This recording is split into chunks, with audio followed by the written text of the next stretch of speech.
আমরা রেচনতন্ত্র পড়ছিলাম। রেচনতন্ত্র প্রাণীদের রেচনতন্ত্র।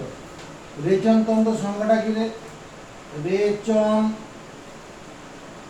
তন্ত্র। রেচনতন্ত্র হচ্ছে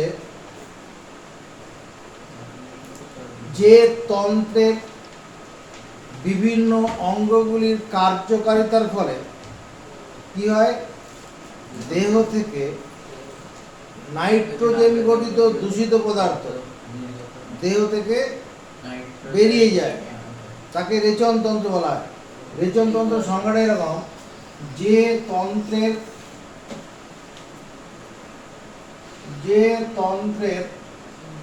বিভিন্ন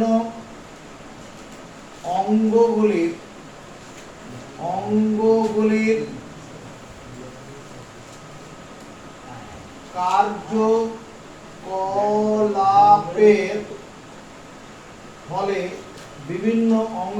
কার্যকলাপের ফলে দেহে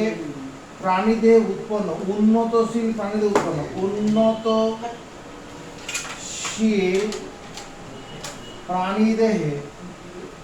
প্রাণীদেহে উৎপন্ন তোমার বিপাকজাত নাইট্রোজেন গঠিত দূষিত পদার্থ কি হয়, দেহ থেকে বেরিয়ে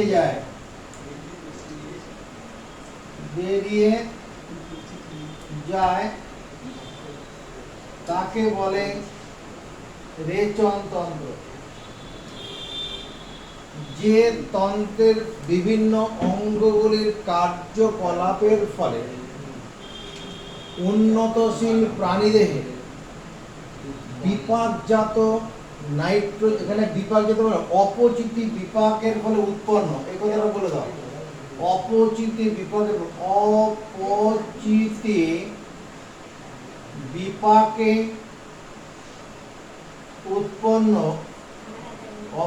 বিপাকে উৎপন্ন নাইট্রোজেন গঠিত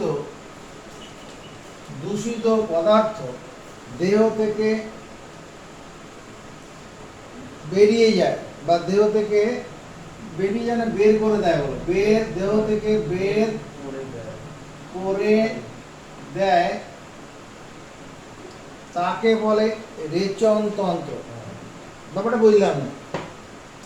যে তন্ত্রের অঙ্গগুলির কার্যকারিতা, তুমি দেখবে আমরা যে মানুষ আছি, আমাদের এই পিঠের পেছন দিকে এরকম পিছন দিকে 150 গ্রাম ওজনের এরকম শিম বীজের মতো একটা সাদা রঙের মাংস রয়েছে, এই এরকম দেখতে। তাকাও, এর মুখটা চওড়া আর নিচের দিকে সরু হয়ে এসছে।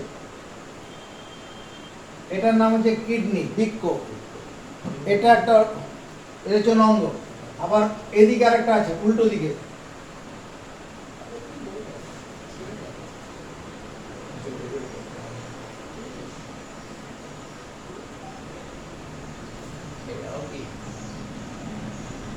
এদিকে টাকা উপরের দিকের মুখটা চওড়া বেশি।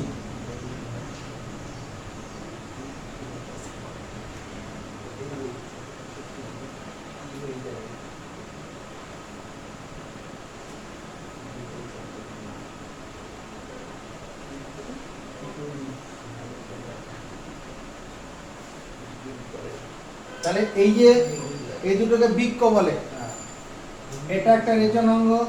অর্পণকে বলা হচ্ছে ওকাশে সরে আয়। আমি ঘাটাতে পারবো না,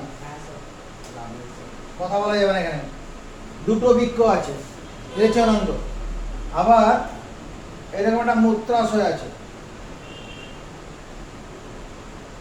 এখানে এই যে ঢুকবে,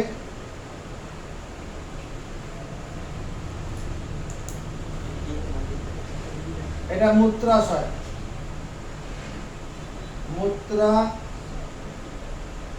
এটাও রেচন অঙ্গ। এগুলোকে বলে গোবিনী। এটা গোবিনী, গোবিনী এটাও রেচন অঙ্গ। আর এটা যে মূত্রনালী, এটা আরেকটা রেচন অঙ্গ, মূত্রনালী। এই পুরোটা মিলে কি হবে? রেচন তন্ত্র।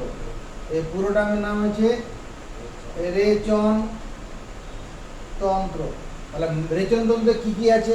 এক জোড়া বৃক্ক আছে, এক জোড়া গোবিনী আছে, একটি মূত্রাশয় আছে, একটি মূত্রনালী আছে। রেচন তন্ত্রের অংশগুলো কি কি? রেচন তন্ত্রের অংশ হলো এক জোড়া বৃক্ক, এক জোড়া বৃক্ক, বৈরি কয় কয়, এক জোড়া গোবিনী, এক জোড়া গোবিনী। গোবিনী কোনটা বুঝতে পারছো? গোবিনীর যেটা বৃক্কের সঙ্গে সংযুক্ত অংশটা ফানেলের মতো, মুখটা চওড়া, নিচের দিকে সরু। ফানেলে তাই হয় তো, যেখানে কেরোসিন তেল ঢালা হয়, উপরের দিকে চওড়া মুখ, নিচের দিকে সরু। আচ্ছা, এক জোড়া বৃক্ক, একটি মূত্রাশয়, একটি মূত্রাশয়, একটি মূত্রনালী, মূত্রনালী। এর সঙ্গে আরেকটু করে দিলে ভালো হয়। এদিকে তাকাও, এখান থেকে দুটো রক্তনালী এখানে রয়েছে, এখান থেকে এলো, এর মধ্যে এখানে ঢুকে গেল।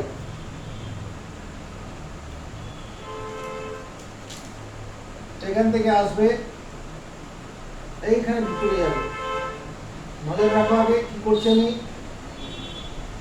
এই যে রক্তনালীটা যেটা উপর থেকে নেমে এলো, এটা পৃষ্ঠীয় মহাধমনী। এটার নাম কি? পৃষ্ঠীয় মহাধমনী হলো। আর যেটা বৃক্কের মধ্যে ঢুকলো, এই যে ধমনীর যে ভাগটা, এটা বৃক্কীয় ধমনী বলে এটাকে। এটা বৃক্কীয় ধমনী। যেটা বৃক্কের মধ্যে ঢুকলো, পৃষ্ঠীয় মহাধমনী থেকে যে নালীটা বৃক্কের মধ্যে ঢুকে পড়লো, ওটার নাম কি? বৃক্কীয় ধমনী। আরেকটা রক্তনালী এখানে আসে, টাকা অপার চলে তাকানো। এখানে এলাম, এখানে ছেড়ে দিলাম, এখানে এলাম, এবার এই তিনটা নালী বার করে নিচ্ছি, এখানে গিয়ে ঢুকবে। তলা দিয়ে হয়েছে ঘটনাটা আর কি। আমি কিছু বুঝাতে পারছি? এটা তলা দিয়ে ঘটলো, এটা এটা এটা হচ্ছে পৃষ্ঠীয় মহাশিরা, পৃষ্ঠীয় মহাশিরা। আর এটা কি? বৃক্কীয় শিরা, বৃক্কীয় শিরা, বৃক্কীয় শিরা। আমাদের এই পিঠের দিক থেকে যদি আমাদের পিঠটা আমার পিঠে চেরা হয়, চেরলে পরে দুটো বৃক্ক দেখতে পাওয়া যাবে, দুটো রক্তনালী দেখা যাবে মোটা মোটা। একটা হচ্ছে যেটা দিয়ে অক্সিজেন যুক্ত রক্ত আসে, ধমনী, পৃষ্ঠ ধমনী। আর যেখান থেকে কার্বন ডাইঅক্সাইড যুক্ত রক্ত ওই হৃৎপিণ্ডের দিকে চলে যায়, এটা পৃষ্ঠীয় শিরা। আর ওখান থেকে যে একটা বৃক্কে ঢুকছে, ধমনী থেকে বৃক্কীয় ধমনী, আর পৃষ্ঠীয় মহাশিরা থেকে বৃক্কীয় শিরা। এটা হচ্ছে কি? মানুষের রেচনতন্ত্র। এই জিনিসটা কি রে ভাই? মানুষের রেচনতন্ত্র। কি আসবে কখন? তোমার বান্ধবী কিছু করছে না।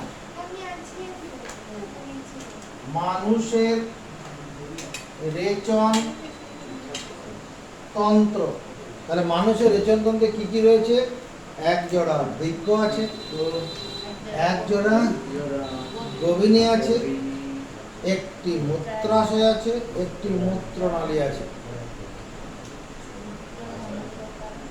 হ্যাঁ, বৃক্ক ধমনী বৃক্কীয় শিরাটা না বললেও হবে, ওটা রেচনতন্ত্রের অংশের মধ্যে নয়, এইটুকুন বললেই হবে। এটা সঙ্গে এঁকে দিলে ভালো হয়। নেক্সট, এবার একটা বৃক্কের গঠন কিরকম দেখতে হয়। এই যে বৃক্ক যেটা আছে, এটা যেটা বৃক্ক, বড় ছোট করে করছি। এর বৃক্ষটা এরকম ভাবে খাঁজ আছে। বৃক্ষের একটা দিকটা উত্তল, আরেকটা দিকটা কি খাঁজ খাঁজ মতো। এই খাঁজ খাঁজ যুক্ত অংশটাকে বলে হাইলাম।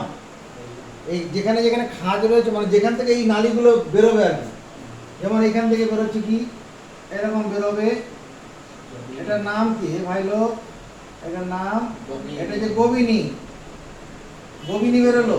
আর গোবিনীর এই মুখটার নাম হচ্ছে পেলভিস। পেলভিস, যে চওড়া মুখটা না, চওড়া জায়গাটা যে ফানেলের মুখটার নাম হচ্ছে পেলভিস। এই বৃক্কের গাটা কি রয়েছে?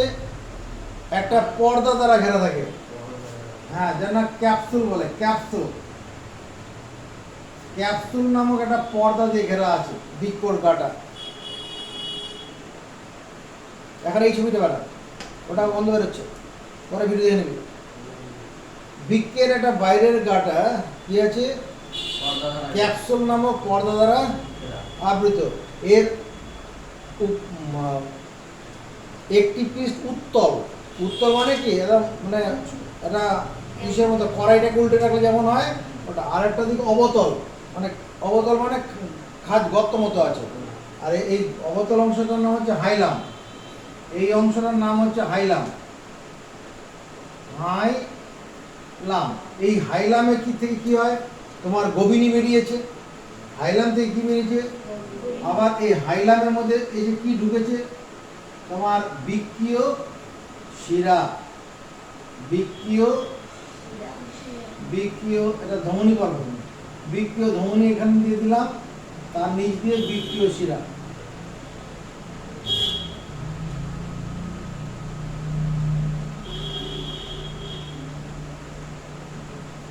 পেচ্ছাপের সঙ্গে রক্ত পড়ে কখনো শুনেছো? করো, অনেক সময় পেচ্ছাপের সঙ্গে রক্ত পড়ে। পেচ্ছাপের সঙ্গে যাদের ব্লাড সুগার রোগ হয়, গ্লুকোজ বেরিয়ে যায়, শরীর থেকে গ্লুকোজ বেরিয়ে যায়। আমরা একটু ডাক্তারি করি আজকে। চলো এবারে এই কিডনিটাকে, এই বৃক্কটাকে চিরবো। এই যে বৃক্কটা আছে, বৃক্কটা কি করব? বৃক্কের লম্বচ্ছেদ করব, উপর থেকে নিচে কাটবো। এদিকে তার এই উপর থেকে নিচে এরকম ভাবে কাটবো ব্লেড দিয়ে। এরকম দেখতে হবে। বৃক্কটা যদি কাটা যায়,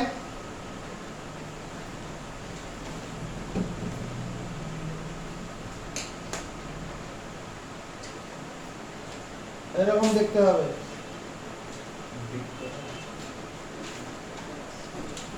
বৃক্কটা কাটলাম আমরা,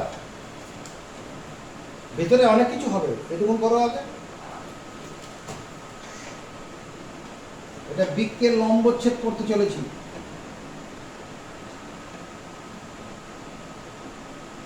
লম্বচ্ছেদ, ছয় ছয় কার দাও।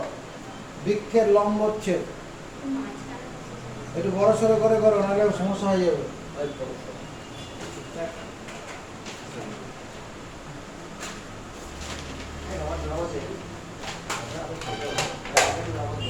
নতুন করে ছবি আঁকছে, তার মানে বৃক্ষের লম্বচ্ছেদ করবো। তারা বড় করে একটা বৃক্ষ বানালাম।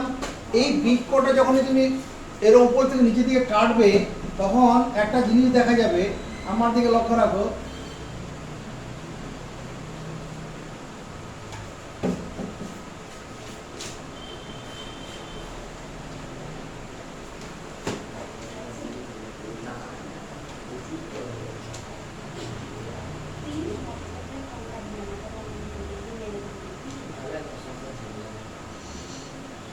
কিছু বোঝা গেল এখানে কি ঘটনা ঘটালাম?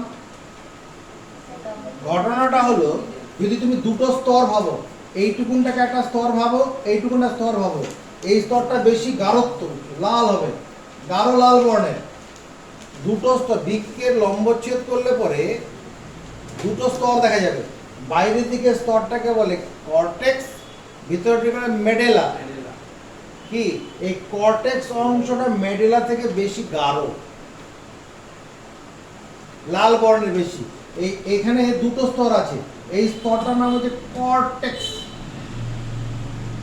কর্টেক্স, আর ভেতরের অংশটার নাম হচ্ছে মেডেলা। মেডেলা।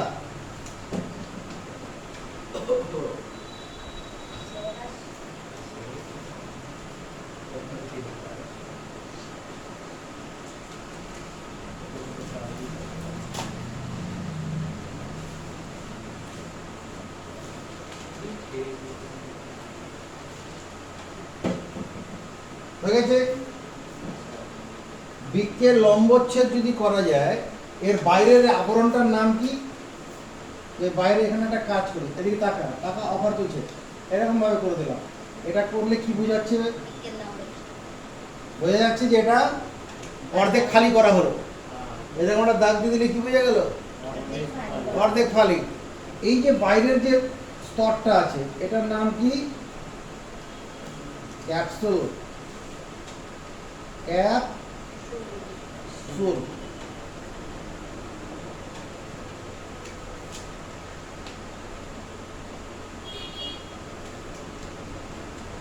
বৃক্কের লম্বচ্ছেদে বৃক্কের দুটো অংশ পাওয়া যাচ্ছে, একটা গাঢ় লাল বর্ণের অংশ যার নাম কর্টেক্স, ভেতরের দিকের অংশটার নাম হচ্ছে হালকা যেটা, ওটার নাম মেডেলা।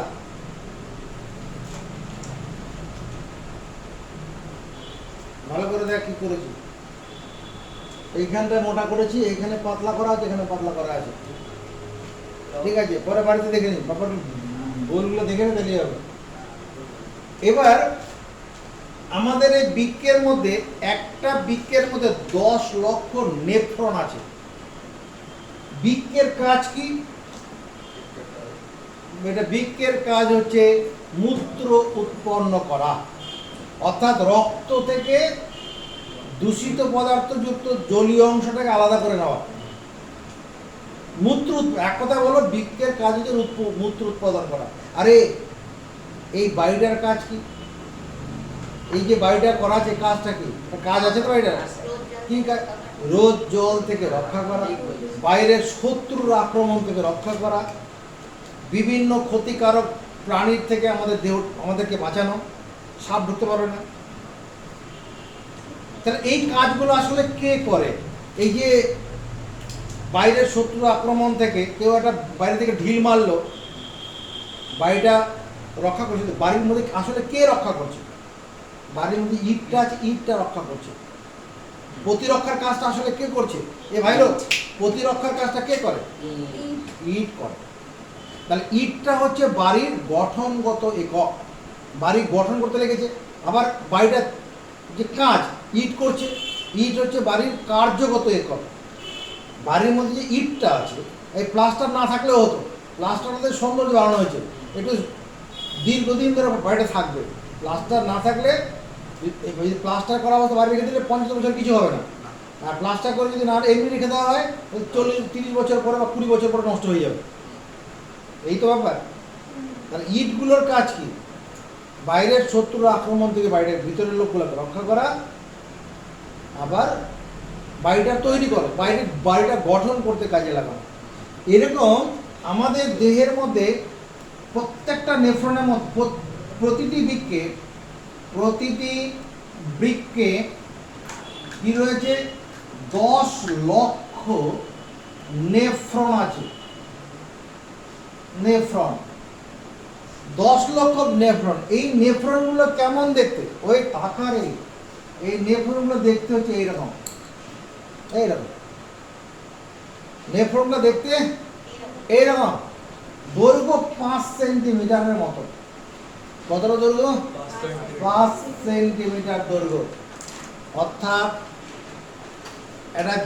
একটা ছেলের কথা কল্পনা কর, যার মাথার চুলগুলো কোঁচকানো, 5 সেন্টিমিটার চুল আছে, মাথার চুলগুলো ওই রকম চুল এর মধ্যে ঢোকানো আছে।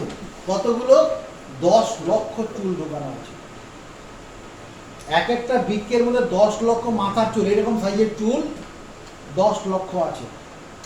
চুলের গোড়াটা একটু অন্যরকম, চুলটা মাথাতে যদি তোলা হয় তাহলে গোড়াটা একটু অন্যরকম দেখতে হবে না? এই সেই গোড়াটা হচ্ছে অন্যরকম। কোথায়? এই যে মাথাটা একটু অন্যরকম দেখতে হবে, বাকিটা অন্য। এরকম নেফ্রন কতগুলো আছে বৃক্কের মধ্যে? 10 লক্ষ। আমি কি যদি এই নেফ্রনগুলোকে এই বৃক্ষটা থেকে 10 লক্ষ নেফ্রনকে আলাদা আলাদা করে চিমটে দিয়ে আলাদা করে নেই, তাহলে এই বৃক্ষের যে গঠনটা সেটা থাকবে। এই বাড়িটা থেকে যদি একটা একটা করে ইটকে ছাড়িয়ে নেওয়া যায়, এই বাড়িটা দাঁড়িয়ে থাকবে? থাকবে না।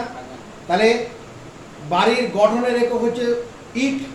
আমি যে এই বৃক্ষটা থেকে নেফ্রনগুলোকে ছাড়িয়ে নিই, একটা একটা করে বের করে নেই, 10 লক্ষ নেফ্রনকে বের করে নেই, এই বৃক্ষের গঠনটা থাকবে না।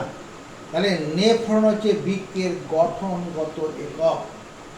নেফ্রনটা বৃক্ষের, এই বৃক্ষের কাজ হচ্ছে মূত্র উৎপন্ন করা। এই কাজটা আসলে এই নেফ্রনগুলোই করে। যেমন বাড়িটার কাজ প্রতিরক্ষা করা, এরকম এই কাজগুলো আসলে ইটগুলো করে। এরকম এই পুরো বৃক্ষের কাজ হচ্ছে কি? মূত্র উৎপাদন করা, উৎপন্ন করা। এই কাজটা আসলে কে করে? এই 10 লক্ষ নেফ্রন মিলে করে। 10 লক্ষ নেফ্রন মিলে কি করে? মূত্র উৎপন্নের কাজটা করে। এই 10 লক্ষ নেফ্রনের মধ্যে মনে কর 8 লক্ষ নেফ্রন নষ্ট হয়ে গেছে, বাকি যে 1 লক্ষ ওরাও তো মূত্র উৎপাদনের চেষ্টা করবে। মানে মূত্র উৎপাদনের কাজটা আসলে কে করে? নেফ্রন করে। তাহলে নেফ্রন হচ্ছে বৃক্ষের কি রকম একক? গঠনগত এবং কার্যগত। লিখে নেব, বৃক্ষের নেফ্রন হলো বৃক্ষের গঠনগত, নেফ্রন হলো বৃক্ষের গঠনগত ও কার্যগত একক। নেফ্রন হলো বৃক্ষের গঠনগত ও কার্যগত একক। কারণ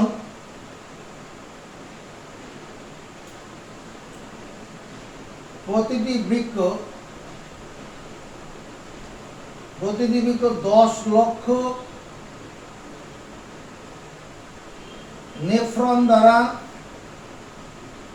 গঠিত এবং বৃক্ষের যে কাজ তা নেফ্রন গুলি কি করে থাকে। বৃক্ষের যে কাজ মূত্র উৎপন্ন করা, সেই কাজটা আসলে কে করে? আমরা কি করলাম? তাহলে নেফ্রন সম্পর্কে বুঝলাম। নেফ্রন বৃক্ষের গঠনগত এবং কার্যগত একক। কেন? ব্যাপারটা বুঝতে পেরেছি? আচ্ছা, এইবার এই নেফ্রনগুলো বৃক্ষের কোথায় আছে? তোমার প্রশ্ন জাগছে, হ্যাঁ? এই জিনিসটা কি জিনিস?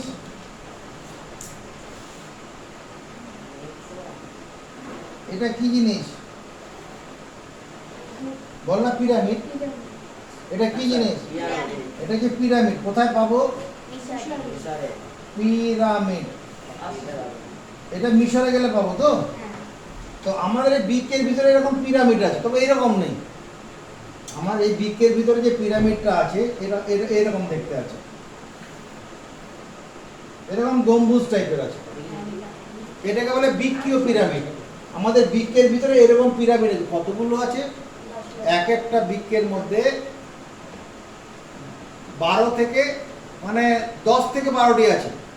এরকম পিরামিড কতগুলো? 10-12টা আছে। কারো বৃক্ষে 10টা, কারো 12টা এরকম আছে। এই পিরামিডের ভিতরে এই নেফ্রনগুলো ঢুকে আছে। এই পিরামিডের ভিতরে কি আছে? নেফ্রনগুলো। এদিকে তাকাও, এই যে পিরামিড বানাচ্ছে, বৃক্ষীয় পিরামিড। তাকারে এই যে পিরামিডগুলো, আবার এখান থেকে এই যে পিরামিড, এরকম বানাও। অফার চলছে বানানো। হ্যাঁ, কর্টেক্স আর মডেলাকে নিয়েই বানাবো।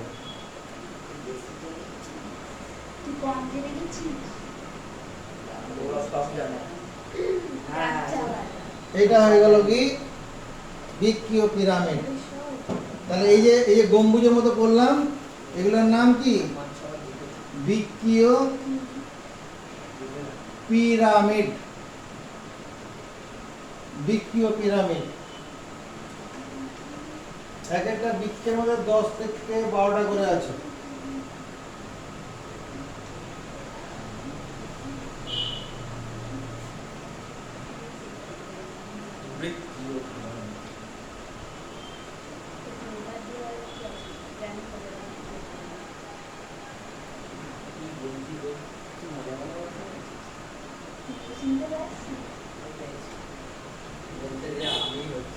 এবার বৃক্ষীয় পিরামিডের আকার পরে আমরা এই বৃক্ষের ভিতরে আরো কিছু জিনিস দেখতে পাবো।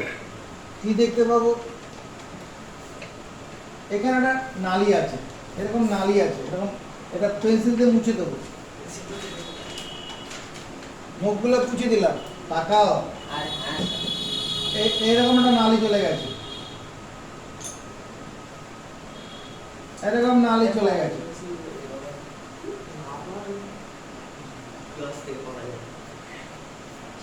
হলো, এই নালীটার নাম হচ্ছে সংগ্রাহী নালী।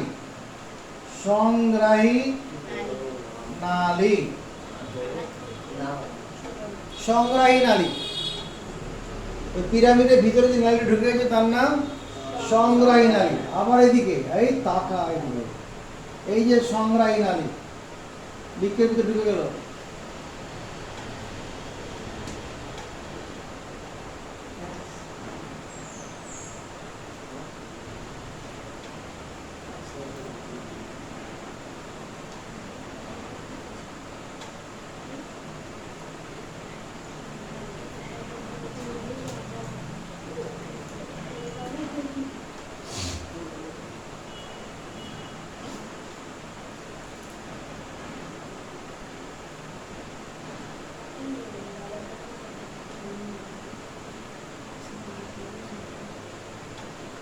সংগ্রাহী নালী হলো, এই সংগ্রাহী নালীর গা থেকে, দাদারে এই সংগ্রাহী নালীর গা থেকে এরকম নেফ্রন গুলো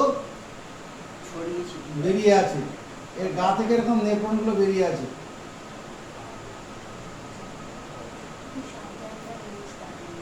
এগুলো হচ্ছে নেফ্রন, যেটা আমরা পড়তে চলবো, পরীক্ষায় আসবে। পরীক্ষায় নেফ্রনের ছবি আঁকতে দেবে, এরকম ছবি নয়, ওটা অন্যরকম দেখতে হবে। তোমাকে বোঝানোর জন্য বলছি, আমি নেফ্রন কোথায় আছে তার অবস্থান দেখাচ্ছি। আরে কি করলি রে? ওই সংগ্রাহী নালীর গা থেকে বেরিয়ে আসবে, সংগ্রাহী নালীর গা থেকে সাপের মতো পেছানো থাকবে। দেখে নে ভালো করে, অফার চলছে এখনো, চোখটা ঠিক কর।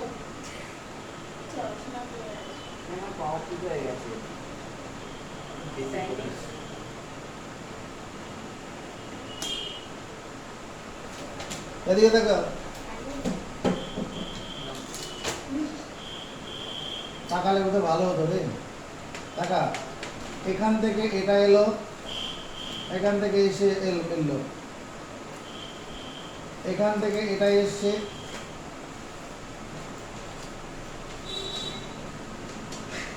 এখান থেকে এটাকে লাগিয়ে দিলাম।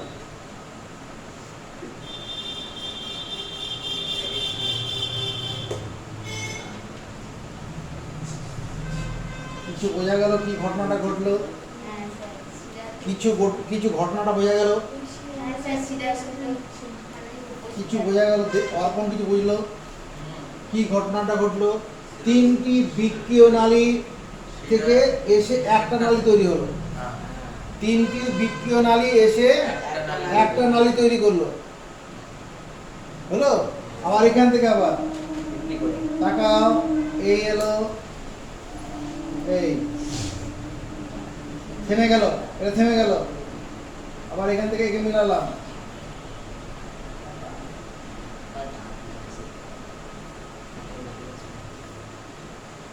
দেখতো এইরকম ঘটনা ঘটলো। বলে দাদা কি ঘটনা ঘটলো? টাকা অফার চলছে দেখানোর।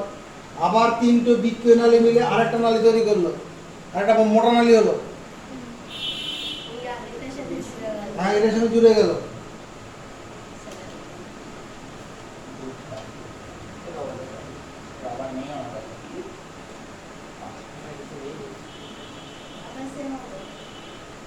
বুঝছে?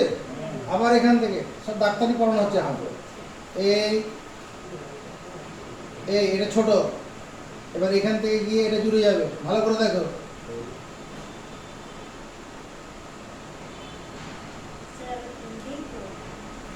হ্যাঁ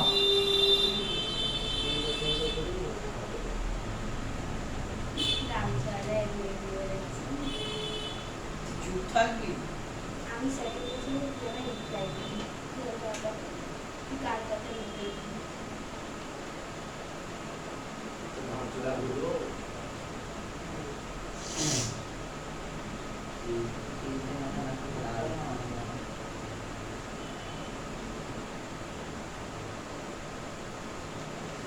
হলো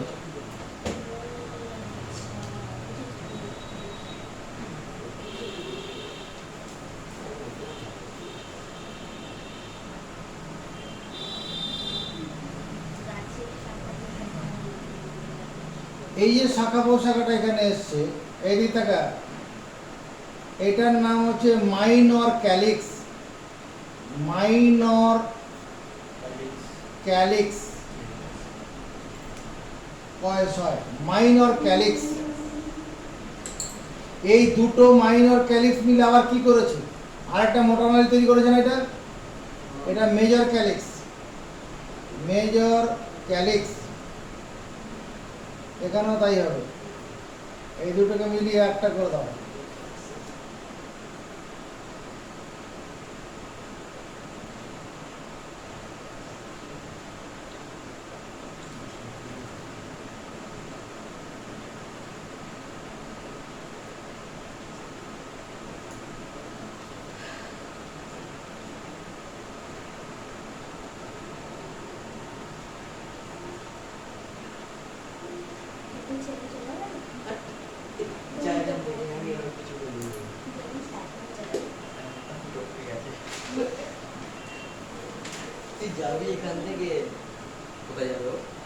এটা এটা আর একটা মেজর ক্যালিক্স।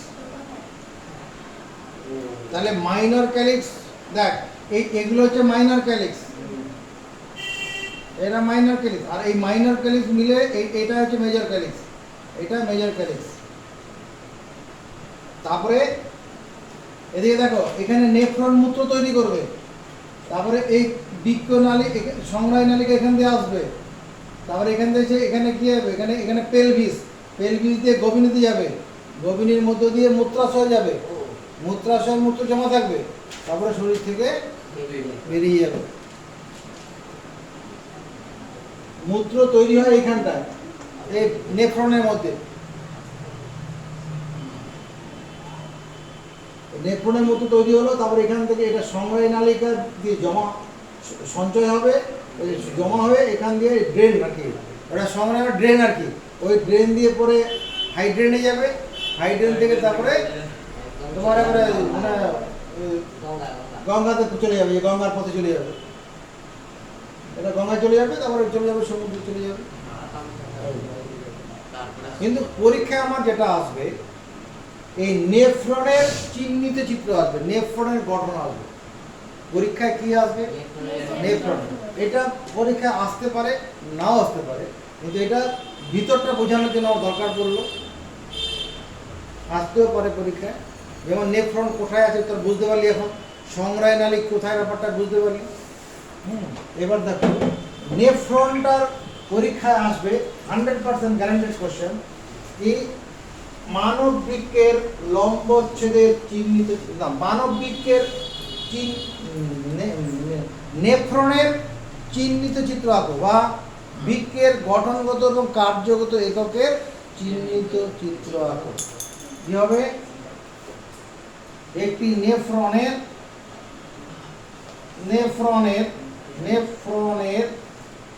চিহ্নিত চিত্র আঁকো।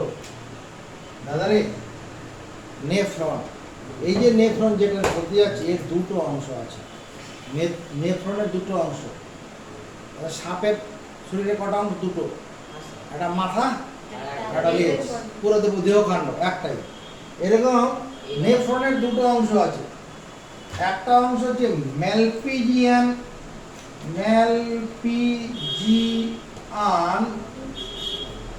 কোনিকা, নালিকা নয় কিন্তু, কোনিকা।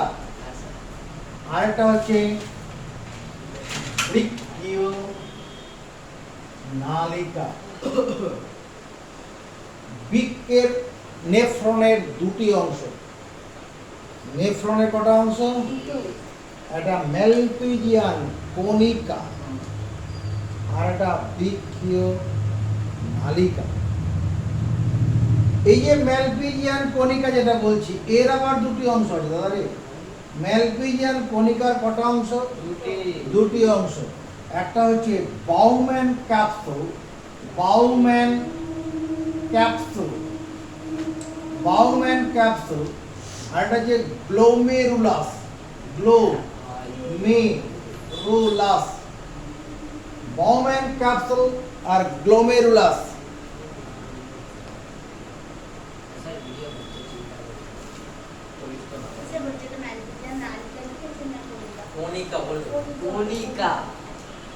নালিকা তো তোমার যে পতঙ্গদের রেচন অঙ্গটা, আরশোলা, হরিণ।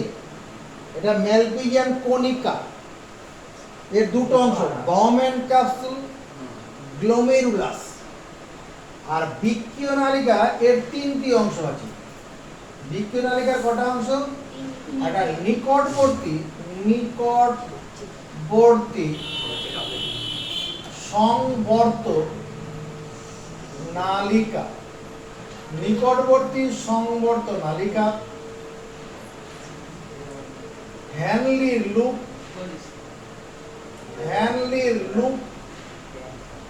আর একটা যে দূরবর্তী সংবর্ত নালিকা, দূরবর্তী সংবর্ত নালিকা। তিনটা অংশ। তাহলে একটি নেফ্রনের কটা অংশ? ম্যালপিজিয়ান কণিকা, বৃক্ষীয় নালিকা। ম্যালপিজিয়ান কণিকার দুটো অংশ, বাউম্যান ক্যাপসুল, গ্লোমেরুলাস। আর বৃক্ষীয় নালিকার কটা অংশ?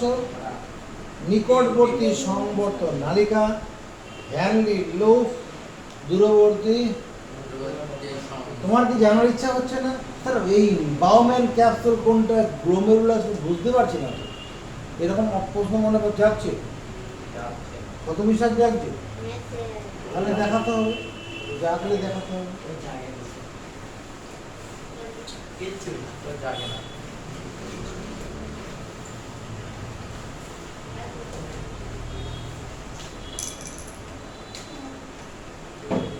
আচ্ছা দেখো, তুমি আমি যে কাজটা করছি এরকম একটা জিনিস করো। বলি যে দেয় না, বলি যে দেয় না, বলি দেওয়ার জন্য এরকম একটা জিনিস কি বলে?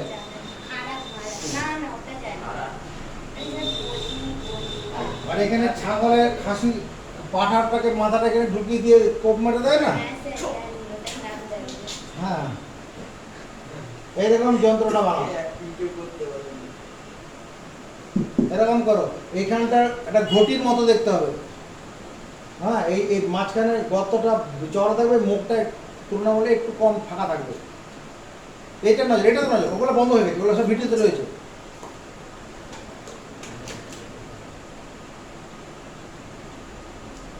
এই জায়গার মুখটা চওড়া কম, এ দাদা এদিকে বেশি করে ছড়ানো থাকবে। একবারই করবো, অফার চলছে একবারের জন্য। নতুন পাতা কোথায় করছো? গোটা পাতাটাই লাগবে। আমার যে 5 সেন্টিমিটার দৈর্ঘ্যে যে নেফ্রন ছিল ওটাকে বড় করে দেখবো। ছোট জিনিসকে বড় করে দেখা যায় তো, মাইক্রোস্কোপে দেখা যায়। আমাদের এখানে মাইক্রোস্কোপে দেখা হয়েছে, বিজ্ঞানীরা দেখেছে, সেটাকে কাজে লাগাবো। বিজ্ঞানীরা বা ডাক্তারবাবুরা দেখেছে, তাদের কথাকে গুরুত্ব দেবো। আমি বলেছি মুখটা চাপানো থাকবে, কি থাকবে? চাপানো থাকবে, অত ছড়ানো থাকবে না। মানে হরে কৃষ্ণ করবে না, মানে কি বলে চৈতন্যদেবের ভূমিকা নয়। চৈতন্যদেব হাত ছড়িয়ে থাকবে, এটা গোটানো থাকবে। কোন চেয়ে না কথা। আচ্ছা এবার এদিকে তাকাও, এদিকে তাকাও। এখান থেকে শুরু করে এরকম মনের সুখে প্যাঁচ দেবো, দিয়ে সোজা নিচের দিকে নামবো, নিয়ে একটা ইউ তৈরি করবো, আবার একটা প্যাঁচ দেবো। এখানে একটা প্যাঁচ দিলাম, মনের সুখে প্যাঁচ দিলাম, দিয়ে একটা ইউ তৈরি করলাম, আবার একটা প্যাঁচ দিয়ে চলে গেলাম উঠে। সম্ভব কাজটা করা? এইবার তালে তালে, এবার কি করব? তালে তালে। কিরকম তালে তালে? একই রকম মোটা নালি হবে। একই রকম মোটা নালী, তাকাও। হ্যাঁ, ক্ষুদ্রান্তের মতো, ঠিক।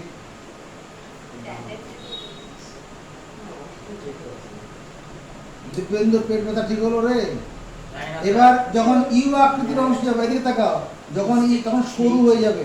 ইউ আকৃতির অংশটা যখন সরু হবে, অফার চলছে, ইউ আকৃতির অংশটাকে সরু হয়ে যাবে, ইউ আকৃতির অংশটাকে সরু হয়ে যাবে, দেখে নে, সরু সরু, আবার মোটা হয়ে গেল রে, আবার মোটা হয়ে গেল।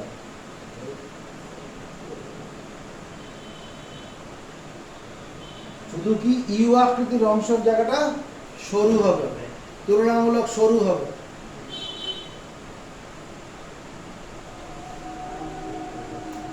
এই জায়গাটা শুরু করতে বলেছি, শুরু করেছিস, বাস ঠিক আছে।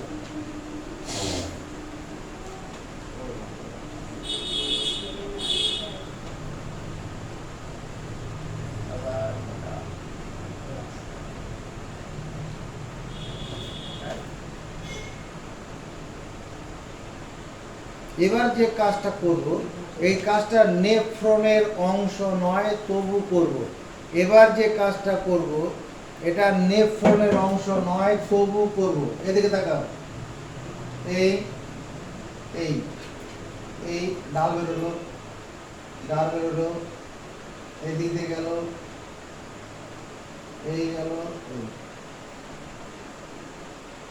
এটার নাম হচ্ছে সংগ্রাহী নালী। কোথাও দেখেছো সংগ্রাহী নালী? কোথায় করেছিলাম সংগ্রাহী নালী? কোথাও করেছিলাম সংগ্রাহী নালী? ওই বৃক্কীয় পিরামিডের ভিতরে করেছিলাম। বৃক্কীয় পিরামিডের ভিতরে এই যে ড্রেনটা, ওই ড্রেন, এটা এই এক একটা শাখা থেকে একটা করে নেফ্রন বেরিয়েছে, এক একটা শাখার সঙ্গে একটা করে নেফ্রন জোড়া আছে। এটা নেফ্রনের অংশ নয়, নেফ্রন আমরা এই বাদিকটা সবটা।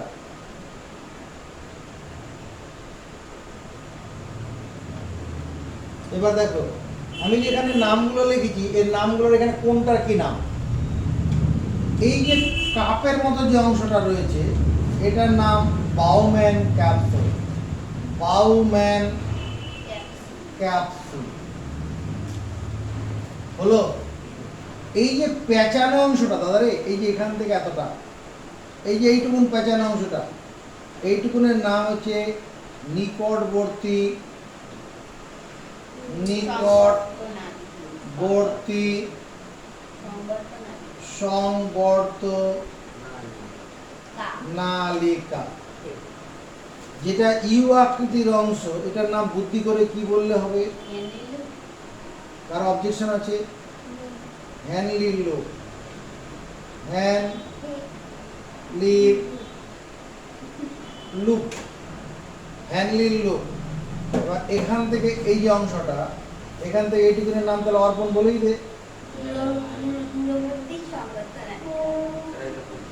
দূরবর্তী। আমাকে বলতে বলে যে তুই ওখানে বলে দিতাম না, মার ব্যাগ খুশি মুখে। আর ছেড়ে দে, পরে নিয়ে কিছু বলতে হবে। ওটা জমিয়ে রাখো, তোমার পোলার জন্য জমিয়ে রাখো, ওকে মারবো।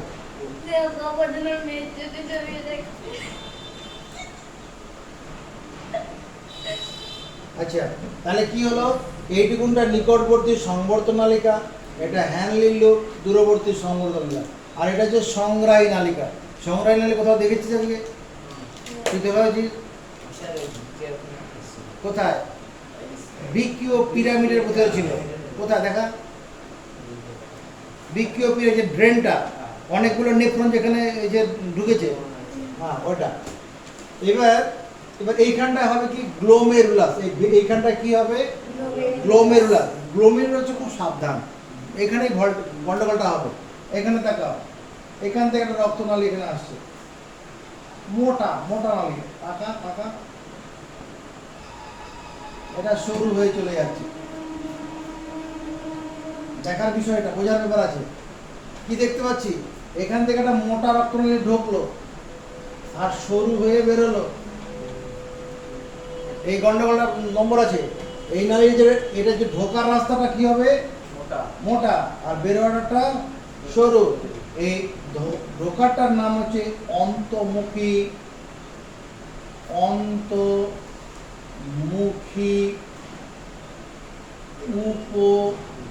উপধমনিকা। অন্তর্মুখী উপধমনিকা, এটা সরে বসো না। আর এটার নাম হচ্ছে বহির্মুখী। বহির্মুখী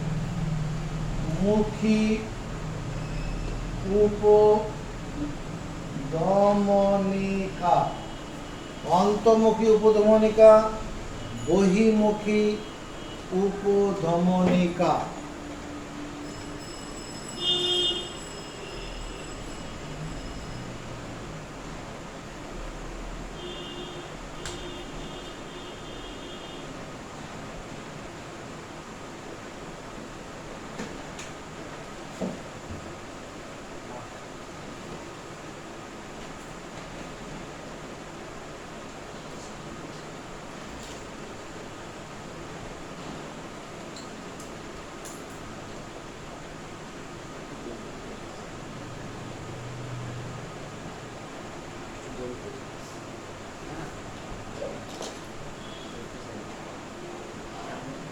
এবার এর ভেতরে গ্লোমেরুলাসটা কেমন হবে, তাই তো?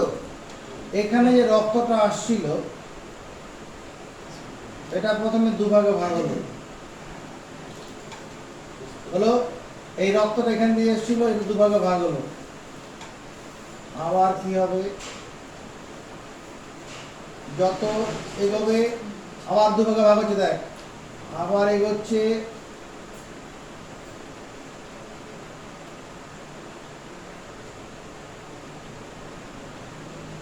আবার এগোচ্ছে।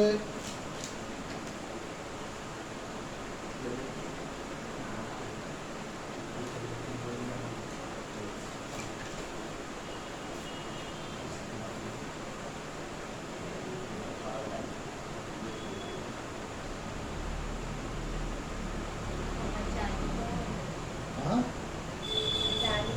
হ্যাঁ, জাল জাল তৈরি করবে একটা। কি হবে?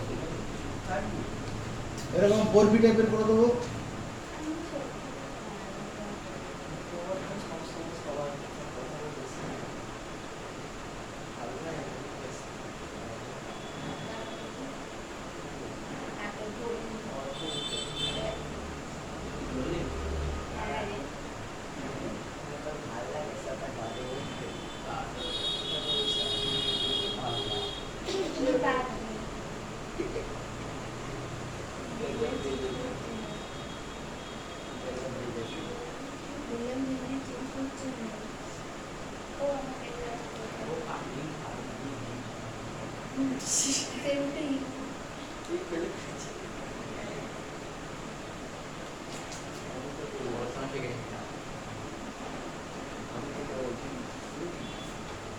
এটা বুঝতে পারলি ঘটনাটা কি হলো?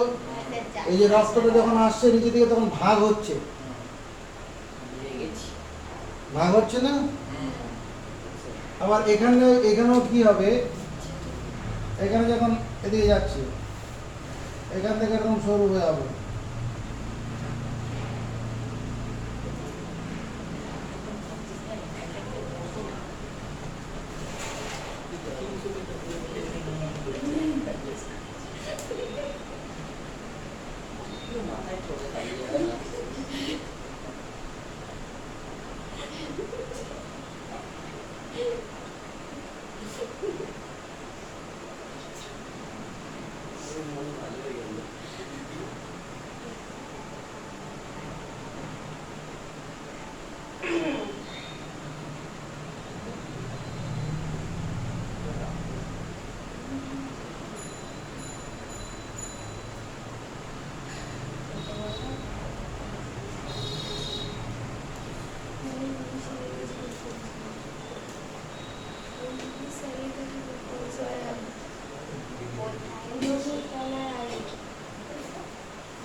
এটা কি তৈরি হলো?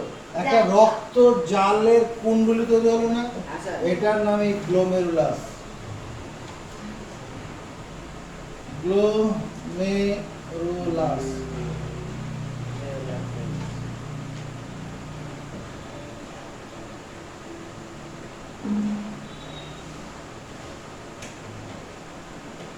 দেখো এই যে অন্তর্মুখী উপধমনিকা দিয়ে কি আসে, আর এখানে রক্ত আসে। এই রক্তের সঙ্গে কি আসে? রেচন পদার্থ আসে। রক্তের সঙ্গে কি আসে?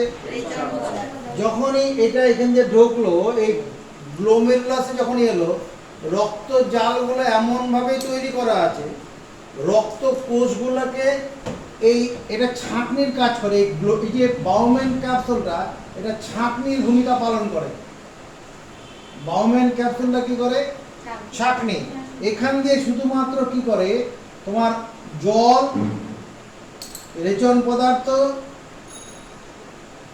তোমার কি গ্লুকোজ, তারপরে তোমার সোডিয়াম, পটাশিয়াম, এই সমস্ত আয়নগুলোকে এই ছাঁকনির মধ্যে দিয়ে ছেঁকে দেয়। তো মানে পরিশ্রুত হয়ে নেমে আসে। কে আসতে? রক্ত কোষগুলো আসতে পারে না। যদি কোনো কারণে গ্লোমেরুলাস খারাপ হয়ে যায়, বা বাউম্যান ক্যাপসুলের এই পর্দার ভিতরের গাটা যদি কখনো কি হয়ে যায়, খারাপ হয়ে যায়, নষ্ট হয়ে যায়, তখনই ঝরঝর করে রক্ত কোষগুলো নিচে দিকে নেমে যাবে, অর্থাৎ পেচ্ছাপের সঙ্গে রক্ত বেরিয়ে আসবে। এটা ছাঁকনির কাজ করে। গ্লোমেরুলাসগুলো কি করে? ছাঁকনি। এটা এই যে যখনই এখানে মোটা নালীতে রক্ত ঢুকলো, এখানে মোটা দিয়ে ঢুকলো, সরু দিয়ে বেরোলো, এর ফলে কি এখানে একটা প্রেশার তৈরি হবে। কি তৈরি হবে? এই প্রেশারের ফলে কি হবে? যাওয়ার রাস্তা পাচ্ছে না, তো রেগে যাবে, ফেটে যাবে। ওই প্রেশারের ফলে কি হবে? এখান থেকে ঝরঝর করে কি হবে? জলের সঙ্গে রেচন পদার্থগুলো নেমে যাবে, রক্ত কোষগুলো যেতে পারবে না। একদিনে 170 লিটার এরকম পরিশ্রুত হয়। একটা বৃক্ষ, দুটো বৃক্ষ থেকে 170 লিটার কি হয়? পরিশ্রুত তরল নির্গত হয়। যতগুলো পরিশ্রুত পেচ্ছাপ হয়, পেচ্ছাপ হচ্ছে 1.5 লিটার। সারাদিনে পেচ্ছাপ কতটা হয়? 1.5 লিটার। তুই যদি সারাদিনে 4 বার পেচ্ছাপ করিস, তাহলে 4 বার পেচ্ছাপ করলে যদি 40 ml করে করিস, 160, মানে 150 ml হয় না, 400 ml, 1600 ml, মানে 150 ml ঠিক মতো পেচ্ছাপ ঠিক মতো হয়। যদি জল যারা ঠিক মতো খায়, তাদের 1.5 লিটার থেকে 2 লিটার পর্যন্ত পেচ্ছাপ হয়। কিন্তু জল সেজন্য বেশি করে খাওয়া উচিত। যাকে আমার সারাদিনে তোমার গিয়ে 170 লিটার এখানে রক্ত পরিশ্রুত হয়, মানে ছাঁকনি দিয়ে নেমে আসে দুটো কিডনি থেকে। 170 লিটার বলতে পারছি, একটা ড্রাম, বড় ড্রাম, কেরোসিন তেলের ড্রামগুলো। তো ওটা তাহলে পুরোটা পেচ্ছাপ হয় না কেন? যখন এটা নেমে আসে, তখন এখানে কি আছে? নিকটবর্তী সংবর্ধ নালিকা, হ্যান্ডিল লুপ, আমার সরু নালী দেখা, এর গায়ে রক্ত জালক থাকে, আমি আঁকলাম না। এই রক্ত জালক কি করে? ওই পরিশ্রুত যে জলীয় অংশটাকে আবার শুষে নেয়। যেমন ওই যে তোমার গৃহযন্ত্রে কি হয়? জল শোষণ হয় না? গৃহযন্ত্রে কি হয়? এরকম এর গায়ে কি আছে? রক্ত না জাল, তোমার গিয়ে রক্ত জালক আছে, রেখে দিচ্ছি একটু পরে। সেই রক্ত জালক দ্বারা কি হয়? এখান থেকে রক্তে প্রয়োজনীয় উপাদানগুলোকে আবার টেনে নেয়। রক্তে প্রয়োজনীয় উপাদানগুলোকে আবার টেনে নেয়। কে নেয়? এখানে রক্ত জালক রয়েছে এর মধ্যে। কিরকম? ওই তাকারে এখান থেকে এলো, তাকাও, অফার চলছে, এর গাবে যেখানে একটু ফাঁকা দিয়ে এগিয়ে চলেছি, একটু ফাঁকা রেখে এগিয়ে চলেছি, তাকাও, ফাঁকা রেখে এগিয়ে চলেছি।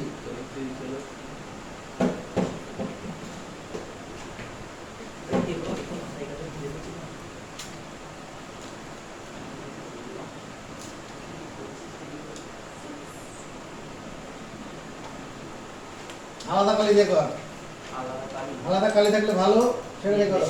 আমিও তাই করছি। এখান থেকে গেলাম একটু ফাঁকা রেখে, ওর গা বেয়ে একটু ফাঁকা রেখে,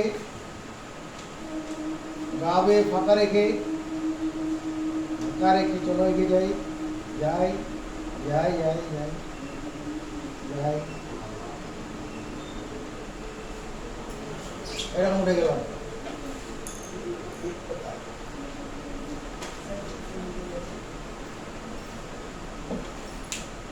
এই জায়গাটা ফাঁকা রাখতে বলেছি। হ্যান্ডিল লুপ, নিকটবর্তী সংবর্ধনা লেখা, ওদের গা দিয়ে গায়ের পাশে ফাঁকা রাখতে বলা হয়েছে।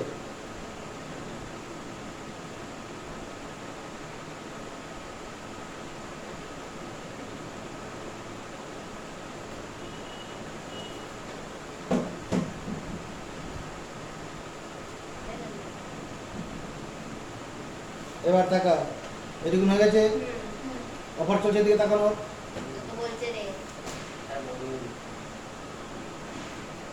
এই জায়গাটা টাকা কি করছি আমি, এর জায়গা ফাঁকা রাখতে বলেছিলাম। হ্যাঁ স্যার। এই এলাম, এখানে গেলাম, এই জায়গাটা ছেড়ে দিলাম, মানে আমি এর উপর দিয়ে এনেছি, এই জায়গাটা ছেড়ে দিই, তলা দিয়ে গেছে। এখান দিয়ে আনলাম, এর উপর দিয়ে আনলাম, আর এখানে তলা দিয়ে ছেড়ে দিলাম।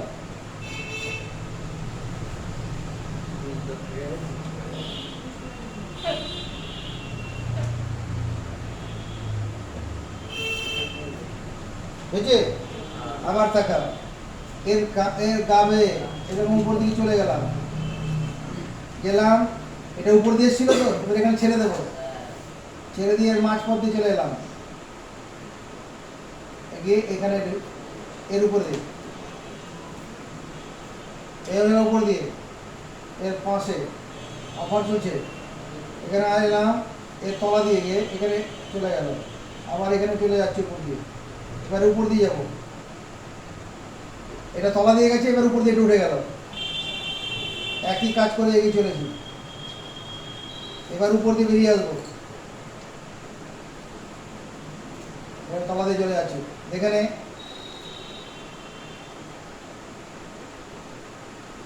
দিব্যেন্দু বুঝতে পারলি রে? দেখ, একটা ভিতর দিয়ে যাচ্ছে, একটা ভেতর দিয়ে, একটা উপর দিয়ে উঠছে। এখানে নলিটা কি হলো, এদিকে তাকাও, এই জাল এই অর্থনটা নেফ্রন, এই যে হ্যান্ডেলের উপরে আছে, আর এদিকটায় তলা দিয়ে, এটা উপর দিয়ে আছে, তলা দিয়ে। তুমি অল্প বুঝেছো না পুরো? পুরো। দিব্যেন্দু কি বলবি বলে দিবি, কমেন্ট করে দেবে। হ্যাঁ, পেট ব্যথা ভালো পার। এখান থেকে আবার যাচ্ছি, এটা উপর দিয়ে চলে গেল, এই টাকা এরকম, এটা বড় করবো, ফাঁকা হয়ে গেছে তো, এই এটা তলা দিয়ে আছে, তলা দিয়ে থাকবে, যে তলায় সে তলায় বড় হবে, আবার উপরে গিয়ে এই এবার এটা তলা দিয়ে যাবে, এটা উপরে উঠে গেছে।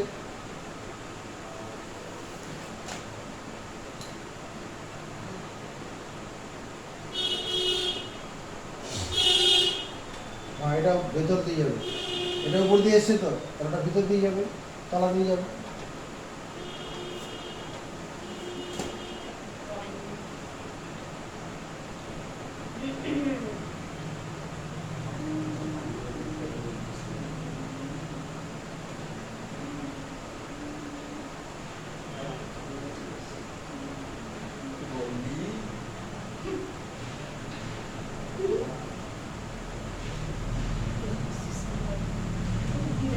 ভালো লাগাতে রাম বসলে ছাড়া এভাবে করবি, তারা হাসতে জানেই না, এদিকে একটাও বলবি না, এখন আছে তো।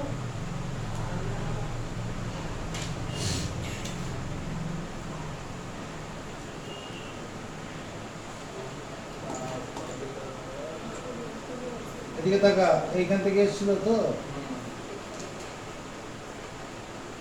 এটা গিয়ে এর সঙ্গে মিলিয়ে দেবো।